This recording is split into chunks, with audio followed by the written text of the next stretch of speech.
Manchester United set to bid for Rasmus Hojlund after completing the deal for Andre Onana. We delve into that in more detail, plus look at Caicedo updates on his move to Chelsea. Fabrizio update on Mahrez's exit from Manchester City and the potential big trouble that they could be in, plus Lavia updates for you as well. Hit the like button. Make sure you're subscribing. Big transfer updates on the way on the morning edition of the Done Deal Show. Let's go.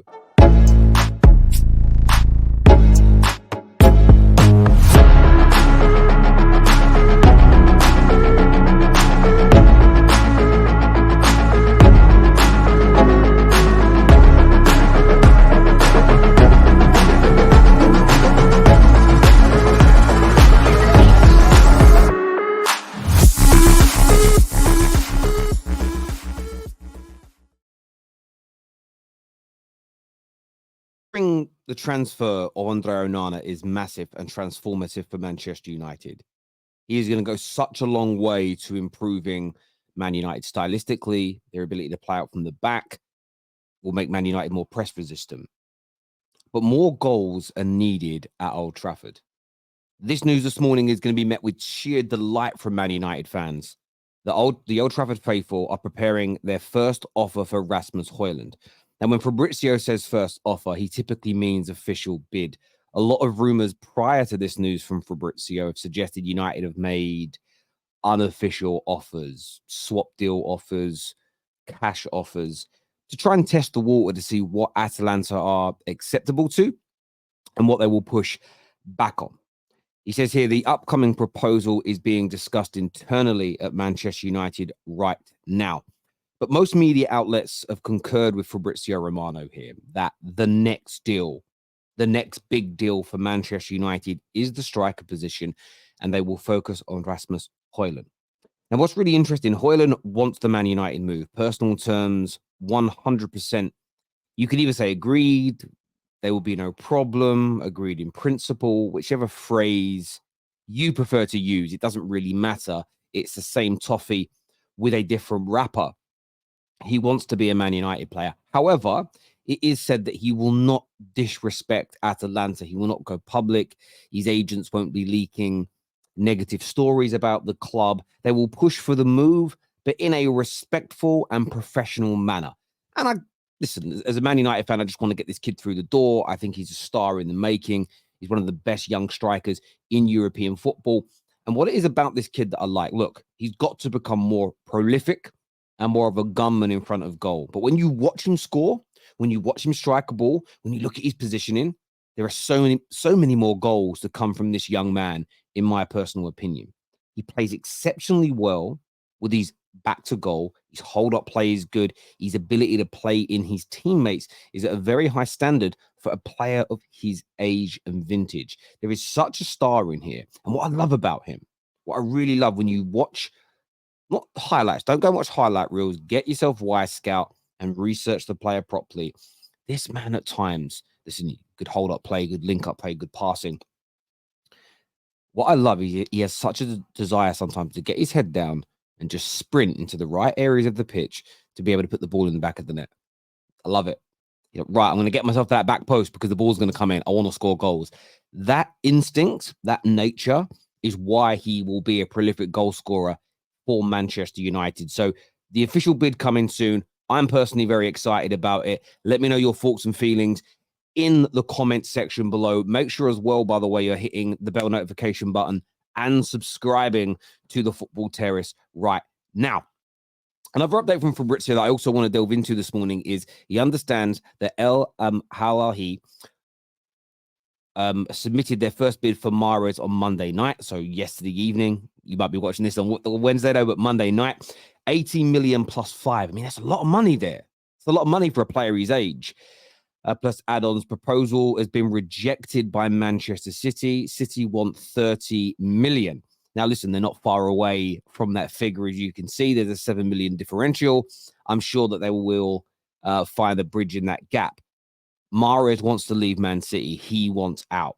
My big question is, though, and I've been asking it for a few days, and so far I've not really had... There's some City fans being very honest online. They've been very honest. They know there could be bit of trouble or a big bit of trouble down the line if they don't get the right quality replacements. There are some City fans online that are kind of playing ostrich right now, burying their head in the sand, praying and hoping that it goes okay.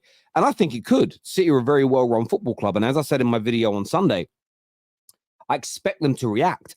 I'm just intrigued to know who it's going to be, because right now there are no real major links to midfielders. There are no real major links to attackers.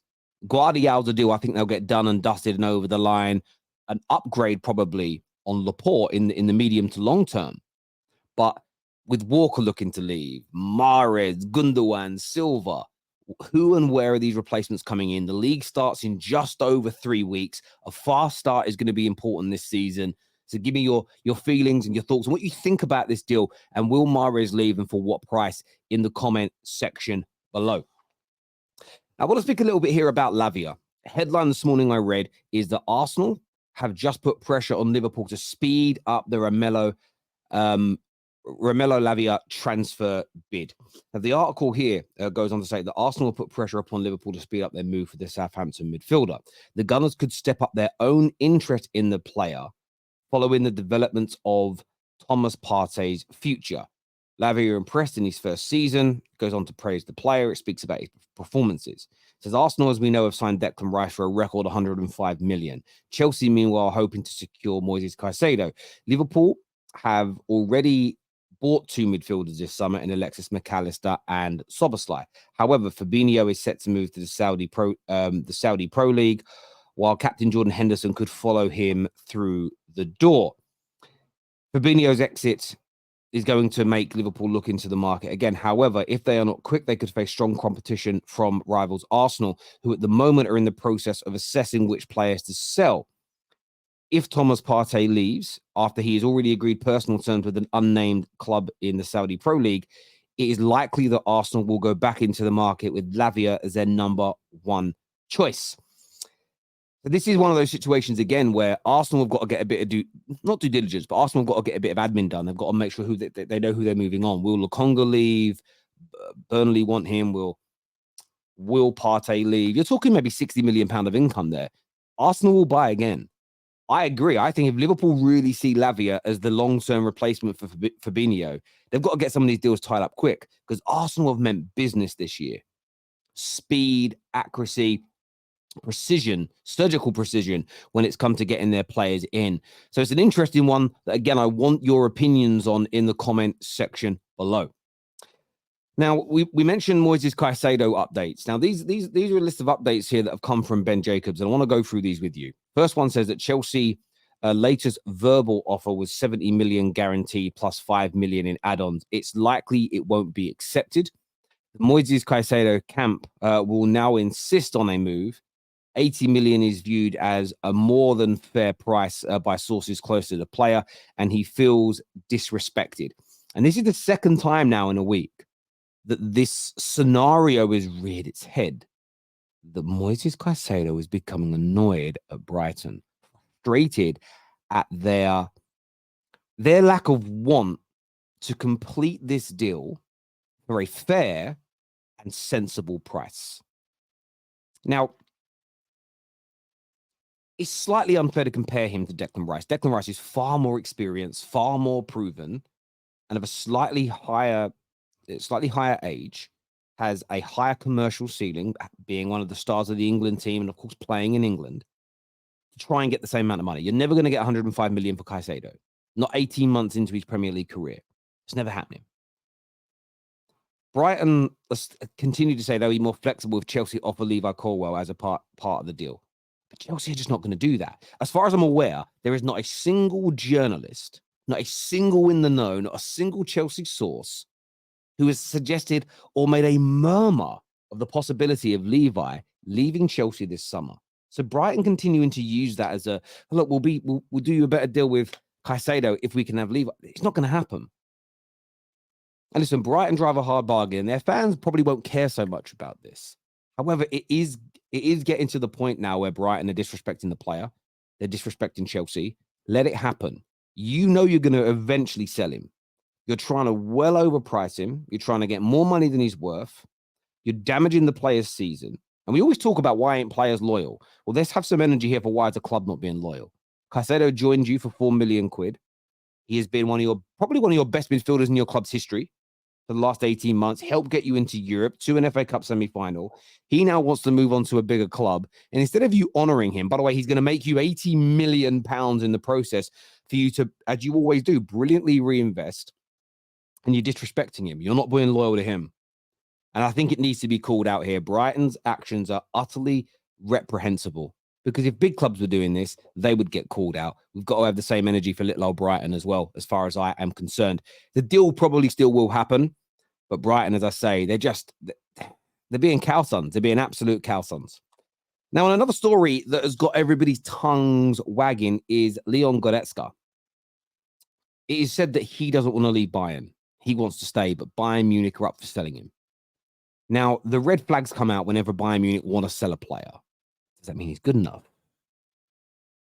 Is he a problem? Is there an underlying issue with the player? I always remember Goretzka's younger, but I remember when Bastian Schweinsteiger joined Man United, there was huge excitement until we got him, and then you realized, he's past his best, past his sell-by date. Is there something wrong with Goretzka? 2 years ago, everybody and his dog raved about this guy, raved about him. Now, not so much. Where's he going to end up, though? And do you want him at your club? That's my question for you. It said here that Man United are monitoring him, but Amrabat is the main focus for our next midfielder. Personally, I prefer Amrabat. Having watched the two of them fairly frequently over the last 12 months and Goretzka for a bit longer, I prefer Amrabat personally. But I want to know why Bayern are selling him. They won't admit it. If it's for money because they want to go and get Harry Kane, then I get it. They need to sell a decent asset to raise the funds. Maybe they need to sell him because they view getting the likes of Walker and Harry Kane more essential, as they already have a fairly stacked midfield. Maybe that's their train of thought here. They can sacrifice somebody in the middle to bolster the overall squad. Or could it just be that Goretzka's not good enough? I want to understand your thoughts on this. I want to know what you think regarding this situation. Let me know in the comments section below. Until next time, everybody, take care of yourselves. Please hit the like button. Please subscribe to the Football Terrace as well. Very, very important that you do that. Take care. Goodbye. God bless. And we'll see you all again very, very soon. Peace.